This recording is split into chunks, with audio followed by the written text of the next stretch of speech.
This is an amazing smokeless solo stove. The problem is they're a little bit spendy and I buy too much RV gear. So I decided I'm gonna build one, but it has to do three things. First thing is I want it to work like a solo stove. I want to get that secondary burn at the top that burns off the smoke and makes it smokeless. Number two, I want it to be on a budget. I only want it to cost around 20 to 25 bucks, but I want it to look decent at the same time. I want it to look like it's $100. The solo stoves are more than that, so I'm not gonna be the same quality as a solo stove, but you get the point. I want it to look good. And number three, I want it to be lightweight and really easy to pack inside the RV. I want it to be in between the size of their tabletop one and the next size up. I want to kind of fit right inside that range. So it might be hard to hit all three of those, but I have some ideas. So off we go to the land where we can buy cheap and lightweight stuff. So I found these pots. This is a 12-inch pot and an 8-inch pot that's gonna make up the majority of our build, which is good because it comes to $21.68 with the two pots together. Now, while it'd be nice to have a machine shop to be able to process this and make these things perfect, I don't have a machine shop. So I'm just gonna be using your typical tools. So when I lack in equipment, hopefully I make up for in determination and ingenuity.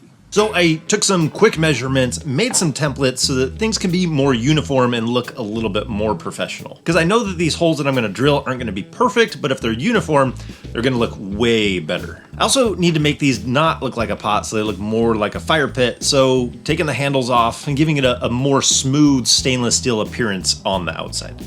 Oh, hey, your unofficial safeties are here. Remember, safety second. Remember to use eye protection and, hearing protection for stuff. People say safety first, but if safety was first, why'd you get out of bed? Why are you doing something dangerous? Safety second. You know what I mean.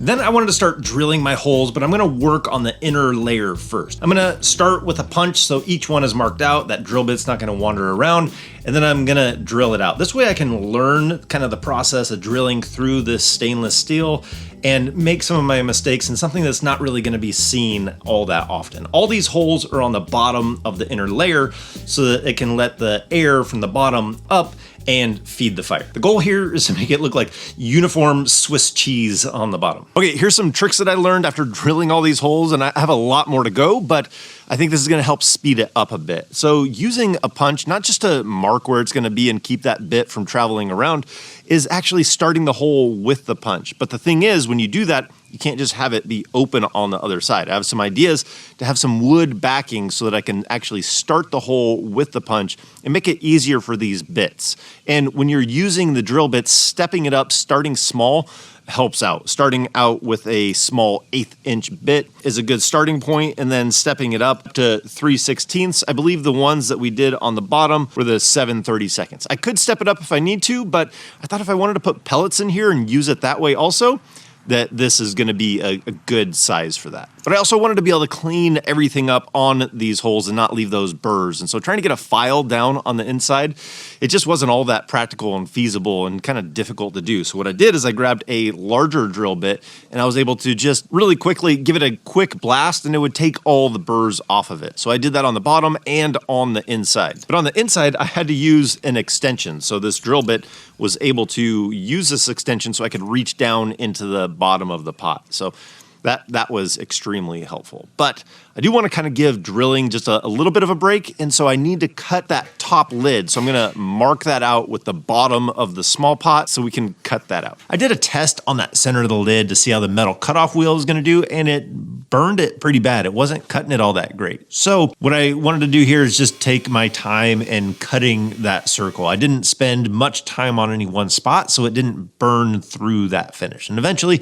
I was able to get through it. And then I used another angle grinder to clean up that edge. Now, it was pretty warped, and I think it's just the nature of the way that this is stamped, or it's that I was acting like a child when I first opened up these packages. But slipping it onto that inner wall, you can see that it just kind of squares itself right up and rests right in there. That's gonna create that chamber in between the inner and outer wall. Now we need to drill some more holes. I marked out on a piece of tape because it's easier to do it on a flat surface, the measurements for where I wanted the holes on that outer wall. So then I just take this tape and transfer it over.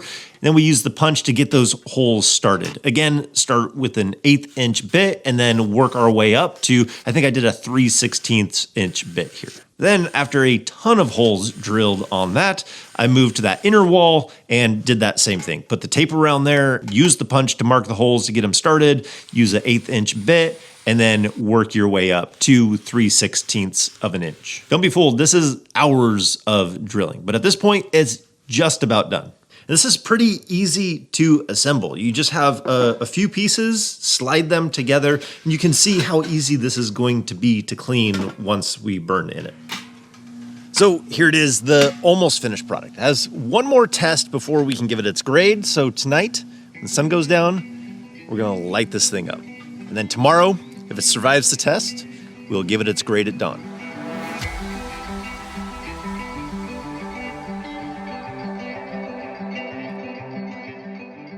Well, now for the moment of truth. How did it live up to the goals that we had for it? First off, it did survive the burn last night, but you can see the inner pot has a lot of discoloration. It was a pretty hot fire, but the outside looks fine. Looks like we intended it to. I imagine a lot of the fires in these types of fire pits are going to be extremely hot because of the way that it brings that air into the bottom, lets it feed that fire from the bottom up. And then it has that kind of that chamber in between this outer layer and the inner layer, lets that air come out and get that secondary burn up in there. So that's one of our first goals, is we wanted it to have that secondary burn up here at the top, which gives it that smokeless fire pit function. And I will say we did get that secondary burn. We didn't get it probably as clean and as consistent as you would on a solo stove, but we did have that secondary burn, and it was, for the most part, pretty smokeless other than when we were starting it up or tossing in some new fresh wood until that got ignited. So not a perfect score on that, but it did really well. My intention was to use that inner pot, the lid for it, to cut that and make it a ring so that you can kind of funnel some of that, and I think it would have helped with that. But cutting that material, you would see that it would warp real bad, so I didn't even waste time cutting that lid. Number two, we wanted to stay under 25 bucks, some $20 to $25, and I did add a little stand at the bottom here. This is a piece of flashing. Cost me $1. So all in all, we were definitely under the $25 mark for this little tiny build. That stand is also going to help with the heat, so we can use it on a tabletop and we don't have to worry about it scorching. I know this is a metal table, but we don't have to worry about it scorching what's going to be underneath it. So comparing the actual cost compared to the look of it, I wouldn't say that we necessarily hit that $100 mark. I probably wouldn't spend more than 65, 75 bucks for something like this. So we missed that mark a little bit. But as far as size, I think it hit the size exactly what I was looking for. Sure, you can always pick a different size. You might want larger, you might want smaller. It all depends on really what you're wanting and what your style would be. But I don't think it's necessarily a bad size. It's good for kind of two people sitting around a tabletop fire pit and enjoying a small smokeless fire. So the big question is it worth it? Is it better just to buy a solo stove and have something that's gonna look a lot better, last probably a lot longer, and be engineered a bit better? Or save your money and have something that does pretty close to the same job? For me, I would say, as far as a portable fire pit, I still prefer our pop-up fire pit because, number one thing that you lose with really any of these kind of stoves is you miss the ability to actually watch the fire burning. Yes, the fire is going to be coming above. You can see that secondary burn happening at the top. So you do see flames, but there's something mesmerizing and fun about watching the actual wood burn. I enjoy that process. It's definitely a personal preference, but I enjoy watching the fire burn. So the pop-up fire pit is probably going to be my go-to as far as the portability, lightweight, easy to pack in there, easy to set up, and you get to watch the fire burn. You have to deal with the smoke, but that's just one of those trade-offs. I'd love to hear what you guys think. Was this worth it? Is that something you would do? What do you think about portable fire pits? Leave that down in the comments. I'd love to hear your guys' opinion. If you guys like this video, you might like some of our other DIY projects, other projects for RVing and getting out there and just having fun. So anyways, I think that's going to do it for today. So as always, hope you guys enjoyed this video. And if we don't see you on the road, hopefully we'll see you next video. Take care.